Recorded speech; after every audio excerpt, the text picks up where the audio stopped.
This city in Argentina is so beautiful it hurts.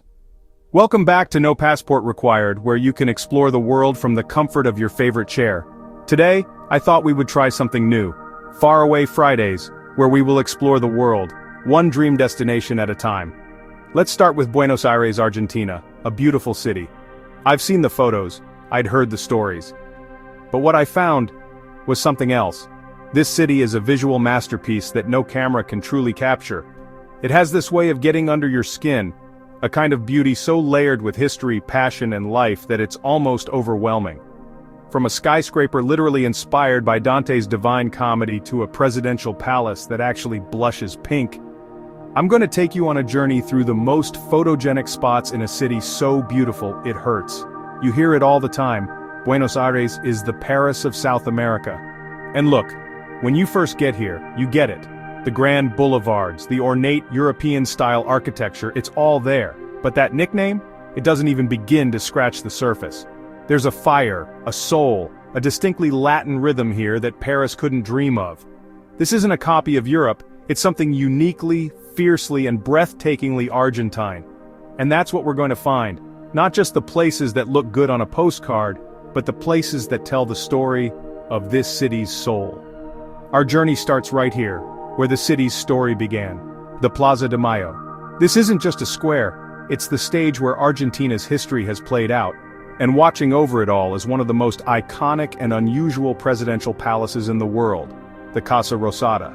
The first thing that hits you, of course, is the color. It's pink, a soft, unmistakable pink. The story behind it is as fascinating as the building itself. One popular theory is that back in the 19th century, cow's blood was mixed with white paint to protect the building from humidity, giving it its signature color. But there's a more political legend that says President Sarmiento chose the color to unite the country, symbolically blending the red and white of the two opposing political parties. Whatever the real reason, the effect is stunning. It's not just a building, it's a statement. Standing here you can feel the echoes of history. It was from these very balconies that Eva Perón, the famous Evita, gave her powerful speeches to enormous crowds.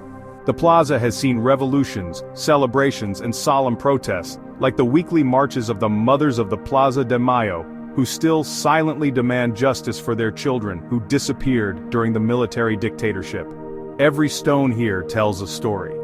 Framing the square are other architectural gems, like the Grand Metropolitan Cathedral and the colonial-era Cabildo, the old city government hall. Capturing this place isn't about snapping a photo of a pink palace, it's about trying to capture the pulse of a nation. From the historical heart, we head to a building that is nothing short of a fantasy made of concrete and steel. Standing tall on Avenida de Mayo is the Palacio Barolo, an architectural masterpiece and one of the most unique buildings I've ever set foot in. It was dreamed up by an Italian architect, Mario Palanti, who was completely obsessed with Dante Alighieri's epic poem, The Divine Comedy. Get this, the entire building is the poem. Its 22 floors are divided into 3 sections, Hell, Purgatory, and Paradise. The journey starts in the lobby representing Hell, filled with monstrous details and Masonic symbols. As you go up, the design gets cleaner and lighter, moving you through Purgatory. You have to take the guided tour. They point out how the building's height is exactly 100 meters, one for each canto in the poem, and you start to see the genius everywhere.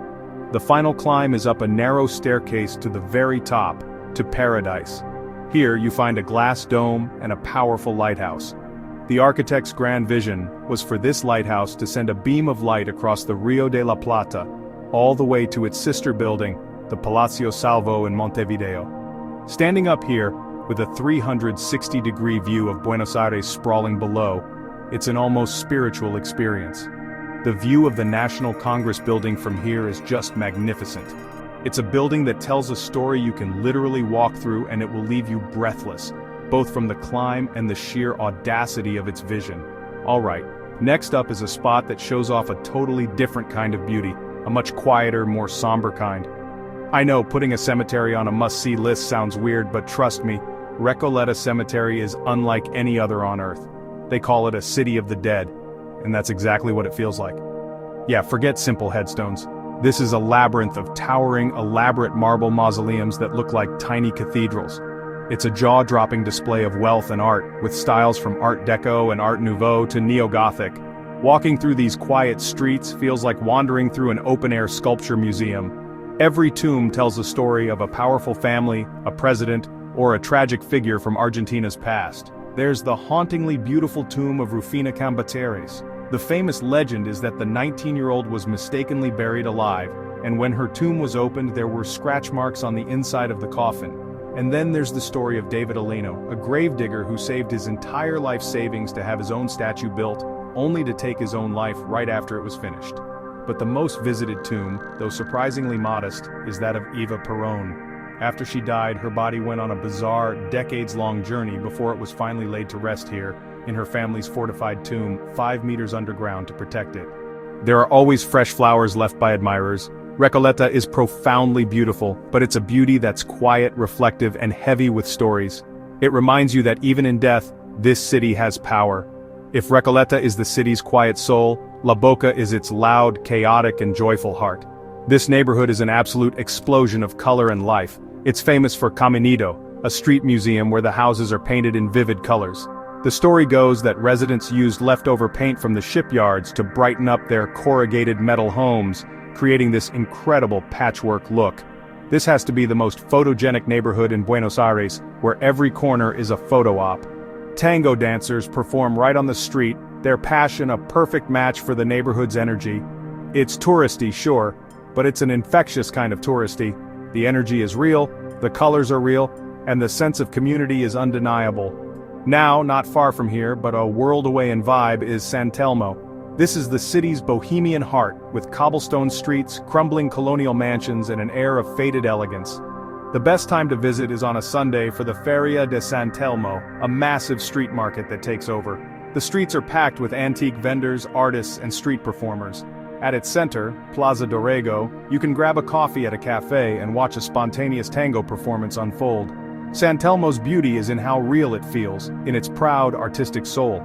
You might think a city this famous for its buildings is all stone and concrete, but Buenos Aires knows how to breathe. The neighborhood of Palermo is home to the Bosques de Palermo, the city's largest park, a sprawling network of lakes, rose gardens, and shady paths. It's the city's backyard where locals come to relax, run, and escape the urban grind. The Rose Doll, or Rose Garden, is just gorgeous, with thousands of blooming roses making it a fragrant, colorful paradise. Inside the park, you'll even find the peaceful Japanese gardens, a little piece of zen right in the middle of a bustling Latin American capital. It's a perfect spot for a quiet walk and some truly tranquil photos. But Palermo is a neighborhood of contrasts. You have the green tranquility of the parks, and then you have the trendy buzz of Palermo Soho and Palermo Hollywood. These areas are filled with vibrant street art, chic boutiques, and some of the best restaurants and bars in the city. It's here you feel the modern, cosmopolitan pulse of Buenos Aires. It's that mix of historic charm and contemporary cool that makes it so electric. Look, you just can't talk about the beauty of Buenos Aires without talking about tango. It's more than a dance here. It's the city's soul made visible. You'll see it everywhere, from slick professional shows to impromptu dances on the streets of La Boca and San Telmo. Going to a traditional tango show, or milonga, is something you'll never forget. Places like El Carandi or La Ventana offer a night of incredible food and a performance that tells tango's history through dance. The passion, the drama, the skill, it's a feast for the eyes and the heart, and just as vital to the city's identity is its cafe culture. Buenos Aires is filled with Bears notables, historic cafes that have been gathering spots for writers, artists, and politicians for over a century. The most famous is Café Tortoni, the city's oldest cafe, founded in 1858. Stepping inside is like entering a time capsule with its stained glass ceiling, marble tables, and dark wood paneling. It's a place to slow down, order a café con leche and some media lunas, and just soak it all in. This is where you feel the city's intellectual heartbeat. For our last stop, let's see a completely different side of Buenos Aires, Puerto Madero. This is the city at its most sleek and modern. It's a revitalized docklands where old brick warehouses have been transformed into high-end restaurants and luxury apartments, all against a backdrop of gleaming skyscrapers. The centerpiece is the stunning Puente de la Mujer, or Woman's Bridge. Designed by the world-famous architect Santiago Calatrava, its incredible design is meant to represent a couple dancing the tango. The best time to be here is at sunset or at night, when the bridge and the skyline are lit up, reflecting in the calm water of the docks. It's the perfect symbol for a city that isn't stuck in its past, but is always finding new ways to be beautiful. I'm not going to lie, exploring Buenos Aires has been one of the most visually overwhelming experiences of my life. I went to all these places, camera in hand, trying to bottle up the essence of what makes this city so special. But the truth is, the real beauty of Buenos Aires isn't something you can fully capture in a photo or a video. It's in the feeling you get when you hear the first notes of a tango, in the taste of a perfect steak, in the quiet reverence of Recoleta, and in the joyful chaos of La Boca. It's a city that grabs all of your senses. So what do you think? Which of these spots would you want to photograph the most?